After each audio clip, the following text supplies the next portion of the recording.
Wait, that's not the Brian Lara Show theme song, but surely many of you will recognize it. It's been 20 years since Freakonomics was published and 15 years of radio stories that uncover the hidden side of everything as they do. Ever wondered what makes a perfect parent? Or why drug dealers still live with their parents? For the last 20 years, we've read and listened to Freakonomics host Stephen J. Dubner explore questions like these using the tools of economics in a way that anyone can understand and enjoy. And so in honor of the 20th anniversary of the original Freakonomics book, Stephen Dubner and his co-author, economist Stephen Levitt, have released a new edition. And Stephen Dubner joins us now to reintroduce us to Freakonomics, preview what's in the new version, and give us a taste of what's to come. Stephen, always great to talk. Welcome back to WNYC. Brian, hi. Thank you. Hi, everybody listening to WNYC. Happy Thanksgiving. To start at the very beginning, the name Freakonomics. I was surprised to learn that your publisher 20 years ago didn't like the name. What were you going for, and why did it stick? I mean, why would you be surprised to learn that a publisher doesn't like the author's selection for a title? Yeah, I mean, look, I've been in a few creative industries now, the music industry and journalism and publishing and radio and now getting into TV. And I do find, I mean, this is not the question you asked me, sorry, but I do find that if you make stuff for a living and you want to do it with your whole heart and soul, that the industry that, you know, invites you in as an ally, you have to, it's tricky because they're businesses. And so they often have a different way of thinking about making stuff. So with Freakonomics, we'd written this book. We had a manuscript that we liked quite a bit, but it didn't have a central theme. And so Steve Levitt's sister, Linda Gines, who unfortunately died several years ago now, way too early from cancer. She was helping us. We had a bunch of people helping us try to come up with a title. And she had worked in publishing and advertising. And she came up with a list of maybe 200 titles, maybe 300. And this was before AI, before you could feed a manuscript in and say, hey, give me, 100 titles, now tweak. Whoops. Did we just lose your line? And I both saw Freakonomics. Sorry, I'm here. Can you hear me? Yeah, you cut out. I think you cut out just as you were reaching the point of why you chose Freakonomics out of those hundreds of titles. Yeah, so Freakonomics just made us laugh, basically. And we brought it to the publisher. Levitt and I thought the title was so bad that it might actually be great. And the publisher didn't see it that way in the beginning. And then we kept giving them future titles that were not very good. And I wouldn't be honest if I didn't say we were intentionally giving them ones that weren't very good, because we really thought Freakonomics was good. So finally they agreed with us and we put it out and it worked out okay. Hey AI, write me 100 bad titles for my book about economics. So the book, for people who don't know, is based on 5 fundamental ideas. So let's go through them one by one. First up, incentives are the cornerstone of modern life. Can you define how you mean incentives and explain how they reveal answers to life's riddles? Because honestly, this one makes me shudder. Like, are we all just subjects in a B.F. Skinner experiment? Yeah, so I think when a lot of people see the word incentives coupled with the word economics, they assume everything is about financial incentives. And money is obviously a really important piece of modern life, but there are many, many incentives that we all respond to all the time. I think we often have a fixed idea of who we are as individuals, how we want to be seen in the world, how we want to see ourselves. Adam Smith, the sort of proto-economist, talked about the overwhelming urge of people to be lovely and to be treated as if they were lovely and to treat other people as if they're lovely. I mean, if you go back a couple thousand years, you get a golden rule version of that, don't do to anyone what you don't want done unto yourself. And so while financial incentives are strong, especially as the money gets bigger, I think we all have incentives about our own morality, our own ethics. We care about our reputations. I mean, if you just look at how much time people spend online curating their reputations, which in my mind is a bad way to spend time, because this goes back to something the basketball coach John Wooden used to talk about, the difference between reputation and character. He would tell the young men, basketball players that he was working with, you should worry more about your character than your reputation, because your reputation is simply what other people think about you, whereas your character is who you really are. And I think a lot of us struggle with the difference between character and reputation. So our argument is that incentives really do matter a lot, but often not the incentives that you think. And so you may make a certain decision, you may choose to adopt a certain ally or enemy even, and you think that you are living according to your own truest self, but actually there are all kinds of forces pushing us toward that behavior. Psychologists are quite good at understanding that. So yeah, incentives really matter. Listeners, anything you always wanted to ask Stephen Dubner listening to Freakonomics, now's your chance. 212-433-WNYC, 212-433-9692. All right, 5 fundamental ideas. We went through number 1. Here's number 2. The conventional wisdom is often wrong. Might be good to explain this through an example of something in the book, maybe that the one you use is money buys elections. How is this wrong? Yeah, so money's certainly important, but one really easy way to persuade yourself that money is nowhere near as important as one thinks is just look. You could compile a list of the big money spending candidates over the past 20 years. Just in New York City alone, you could do that. You could look at Mike Bloomberg's presidential run. I can't remember what the total count was for how much he had to spend to get every vote in the primary before he dropped out and revealed himself as a pretty poor candidate for president. You know, incumbency does come with a lot of advantages. My co-author, Steve Levitt, did a study years ago that was a very clever way to explore this issue, which is looking at congressional races where the same 2 candidates ran against each other multiple times, one being an incumbent and one not. And what money is, I mean, look, you saw with Mamdani in this election, how well was Mamdani funded early, right? I was going to say you only need 2 words to prove this point. Andrew Cuomo. Yeah, for sure. So it's a nice, lazy soundbite, nice square box of a conventional wisdom. If you like to complain about how broken and dysfunctional, et cetera, the political system is, and I'm not going to argue with you that it does have a lot of problems, money is not as powerful as one might think. What matters and what happens is attractive candidates attract a lot of money. And then once they start becoming a little bit more successful because they're an attractive candidate, then the money really flows. But money itself, I think, is grotesquely overvalued. Although, to push back on this, at least theoretically, because I haven't done the analysis, but maybe you as a data geek have, that, you know, you have to look not just at the exceptions, but at the rule, right? So if there's so much money being poured by people who have it into campaigns, then it must be for a reason. There must be a history of effectiveness more than not. Is that wrong? I would look. I would argue that's not entirely wrong, but it's not entirely right either. If you get into the weeds on how political fundraising works, you see it's an industry just like any other. And also, let's not forget, most donors or voters are not working from a gigantic menu of choices. Most people, once they get involved in something, it's whittled down to 2, 4, maybe 8 options. And these are people who want to get a piece of that action because they believe there is some kind of quid pro quo, either functional or moral, that they want to support someone that they think is better and they'll feel good about that, or they want to support someone that they think is better and that they will then benefit from that in some way.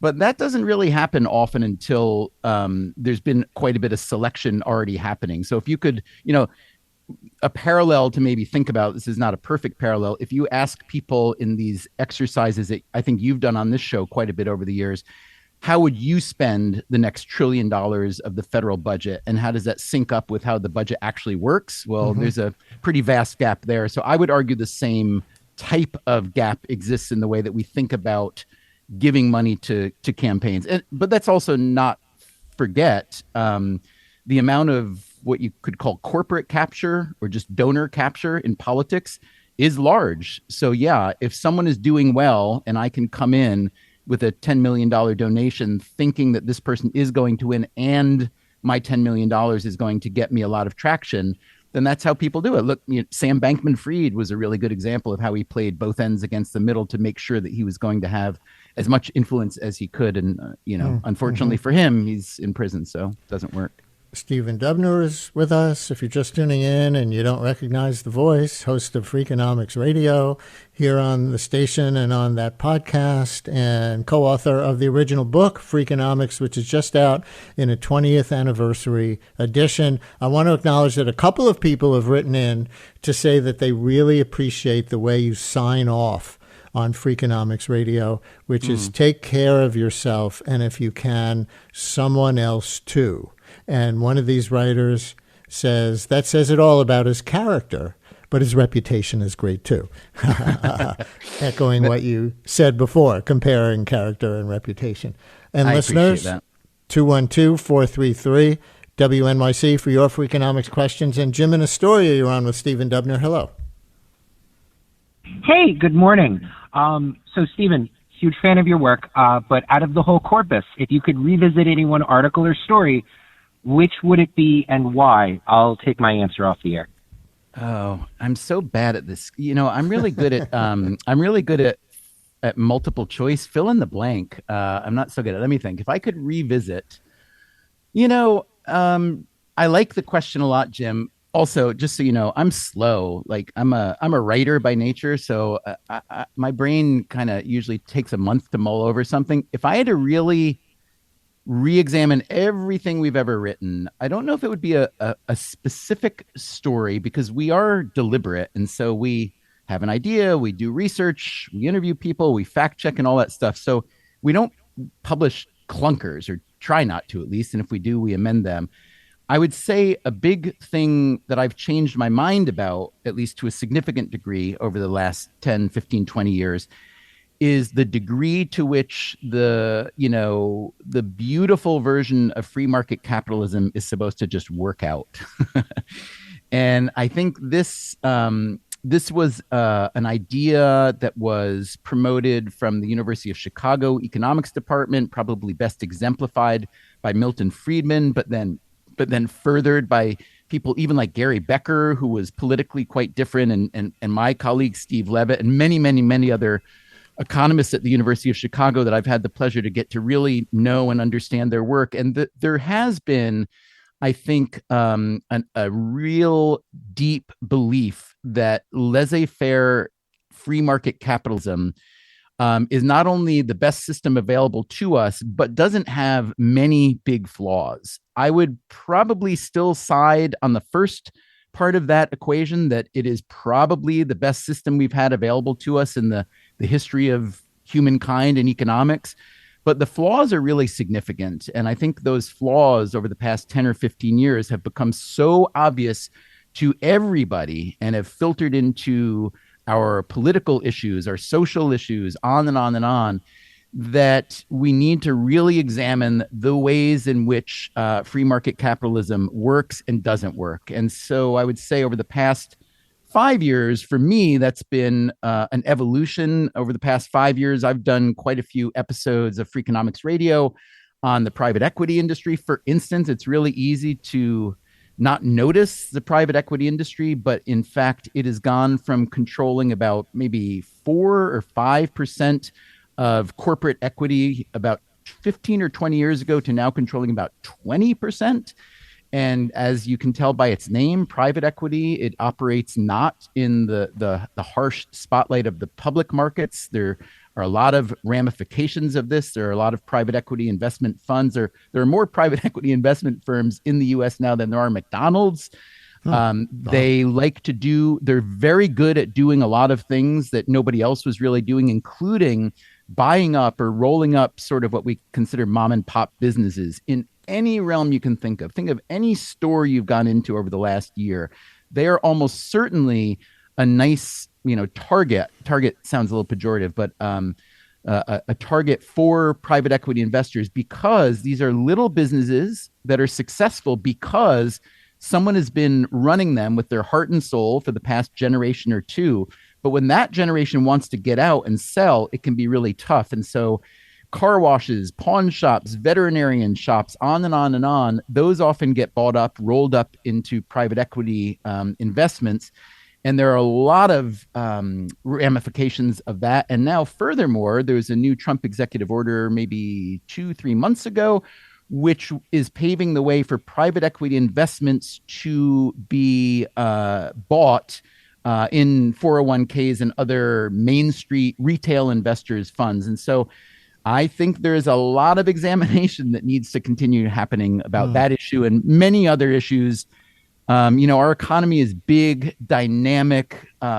It's unparalleled in the history of the world, and it's produced many, many, many, many wonderful things for many, many wonderful people. We can't deny that, but the downsides are also significant. Everything from income inequality to wage differentials to the way customers are treated when companies grow and have only the bottom line in mind. So yeah, I've become, I wouldn't say a cynic, but skeptical and deeply curious. And I call up people and ask them questions and ask them to explain themselves. That's what I do. So does that generalize not just to capitalism itself, but to the field of economics and economic analysis? Because you have this line in the book that I think is from the New Forward. Correct me if I'm wrong.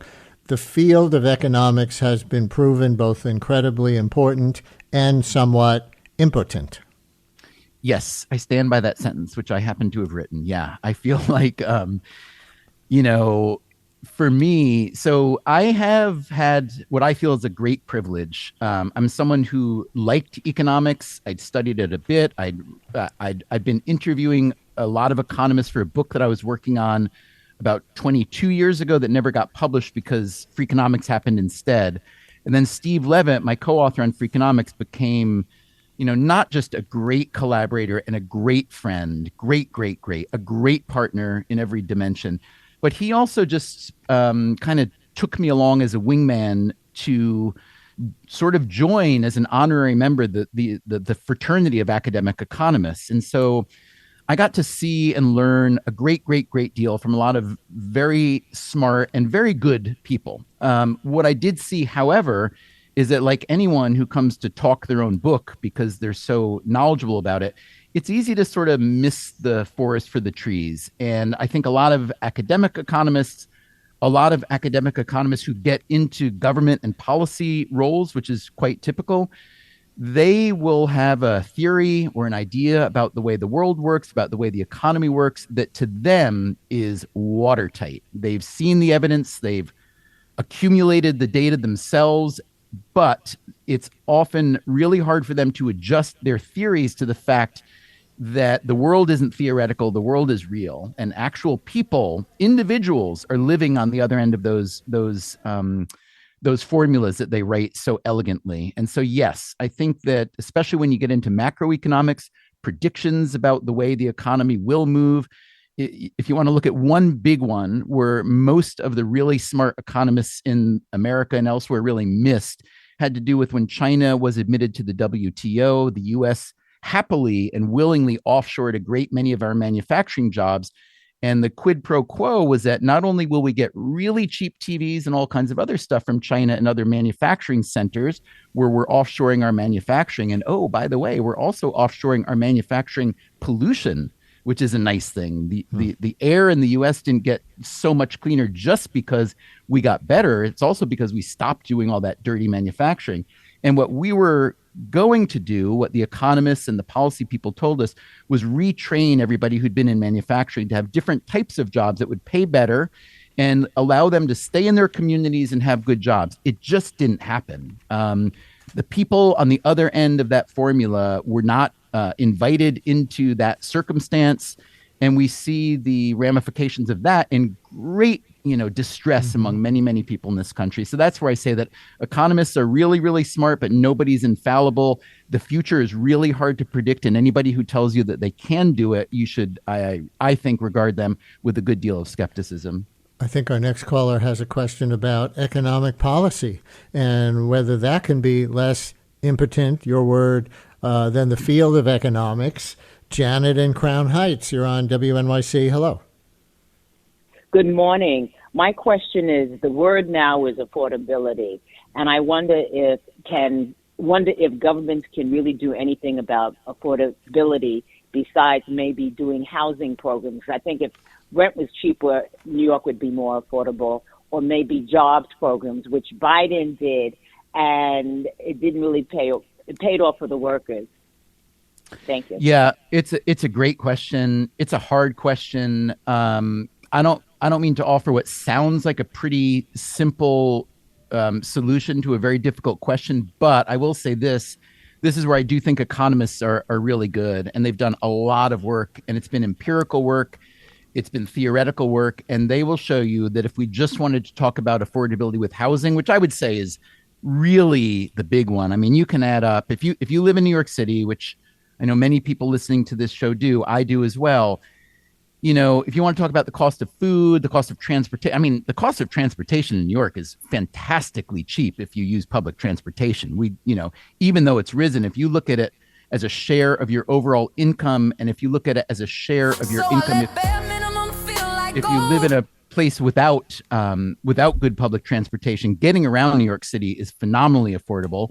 Food can be affordable, can be difficult, but really it's the housing. And what economists say, you need to remove the impediments from the system. And if you look at New York City housing policy, it's just like, it reminds me of opening up a closet or a treasure chest that people have been stuffing little pieces of junk into over the past 100 years. These are little policy planks that are meant to protect one little group and then another little group and then one big group. And so, look, I don't really know what Mayor-elect Mamdani plans to do with housing policy writ large. I do know that some of the people that he's invited into his administration are really smart thinkers about what works and what doesn't work. I think a lot of people who didn't vote for Mamdani are scared that it's going to be some kind of communist socialist utopia where everybody gets to live free wherever they want. I think that's a fairly absurd notion from the outset. But yeah, removing restrictions, removing regulations, making it easier. And you have to realize that for anybody to build a building, they have to have incentives to do so. You have to consider all the parties. So if you look at where the population has grown in the rest of the country over the past 30 years, it's in places that have very loose housing. And that means that developers want to come in and build more. And when you come in and build more, the rent and the prices get cheaper. But here we have just not bitten that bullet. And we consider developers the enemy, which I think is a little bit kooky. These are the people who actually do the work to build the buildings that we live in. So I think there's a reassessment of the way we need to think about how to solve that problem. Right.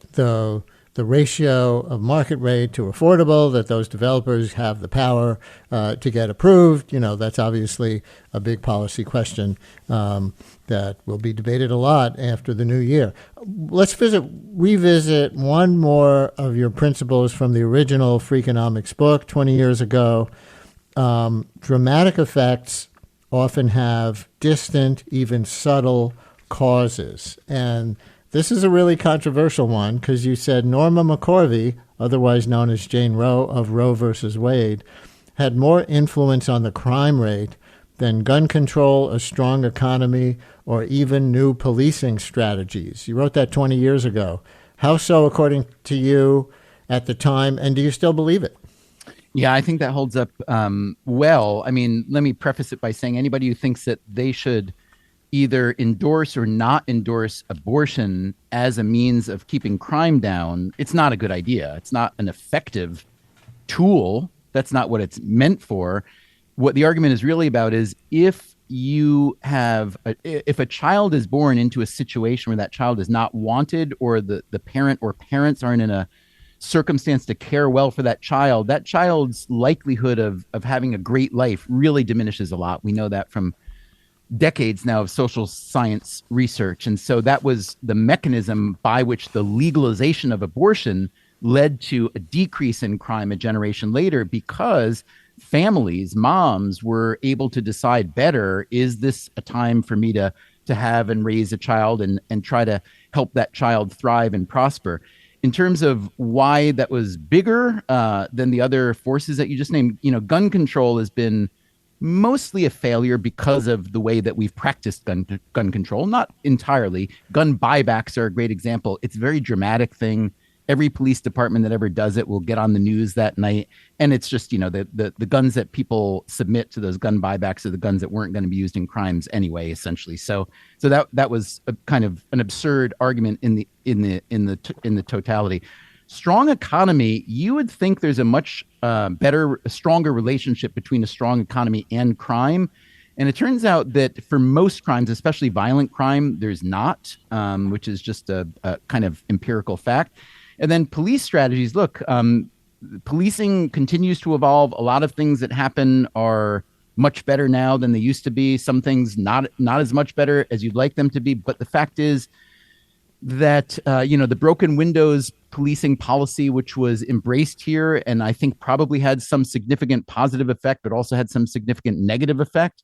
If you measure the degree to which better policing decreases crime, it's a complicated daisy chain. And so we all want better, smarter policing, but it's an evolution that I think is only really just starting now to gain fruition. I think when I see in cities like New York and Chicago, and I think Atlanta, I may be wrong in Atlanta, I think the idea of bringing mental health, professionals into the realm of policing in a way that does not take away the expertise of what police are good at, and in a way that helps the people who are in distress and just as important, the loved ones of the people that are in distress. We care about the perpetrator, but let's care about the victims primarily because they're the victims after all.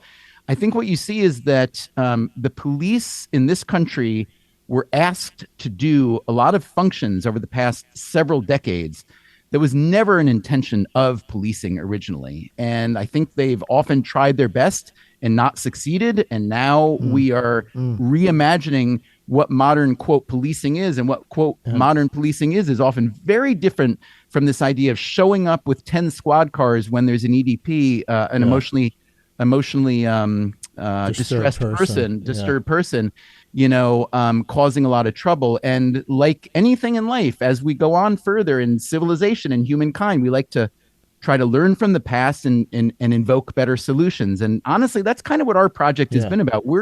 We don't go around solving a bunch of things with Freakonomics, but we do try to explore new ideas to see if there might be an avenue for better, smarter people to solve problems. We're almost out of time, but one quick follow-up on that one. How you've explained just now how some of the standard reasons that are given, explanations for decreases in crime, may not hold up. But how do you prove with data that people who weren't born because their mothers had choice didn't commit crimes when they weren't even there to grow up?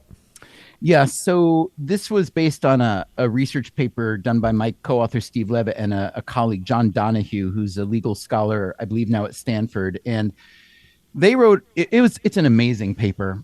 I would really encourage everybody to read it. I mean, the version that we wrote in Freakonomics was pretty thorough. We really tried to show the homework. If I were going to say that Freakonomics stands for one thing, it's trying to be less binary about any argument. This is good, this is bad, this is left, this is right. And what that means is that you have to explore a lot of potential causes or contributors. And so that's what they did in this paper about abortion and the legalization of crime. I'll give one example. They assemble real quick. Yeah, they assemble a collage of evidence, and one piece of which is that 5 states legalized abortion before Roe v. Wade in 1970-71. So if you use those as a kind of variable to measure how crime moved in those places compared to the states that got Roe v. Wade later, that's a good indicator. Variable. Yeah. All right. So Freakonomics, the original book, now 20 years old and re-released with a new foreword by Stephen Dubner and Stephen Levitt. Dubner also the host of Freakonomics Radio, of course. And you said you're doing television coming up. You want to promote it? Yes, but so I'm making a TV show. It can't be seen yet. I'm hoping we're shooting a season right now. It's the most fun I've had since I was a kid. It's also the scariest thing I've done since I was a kid. And we're privately producing and funding season 1 because I believe, like I said at the beginning, if you want to make something good the way you want it to be, you need to do it yourself. So I think it's going to be, I don't know, people, I'm the host of it, so it's hard for me to say. It's gonna be called Better in Person, which is a belief that most of us are better in person. I've already interviewed a series of amazing people. They range from architects to rabbis to musicians to former NFL players who now teach math at MIT, et cetera, et cetera. It's a little bit, if I love Dick Cavett from the old days. I liked Charlie Rose a lot. Charlie Rose turned out to have some character flaws that we all know about, but going deep with really smart people is something I love. And so, yes, there will be a show called Better in Person with me hosting, available somewhere in 2026. All right. Well, now we know to look for it. Stephen, thanks a lot. Keep it up. Thank you, Brian, so much. Appreciate it.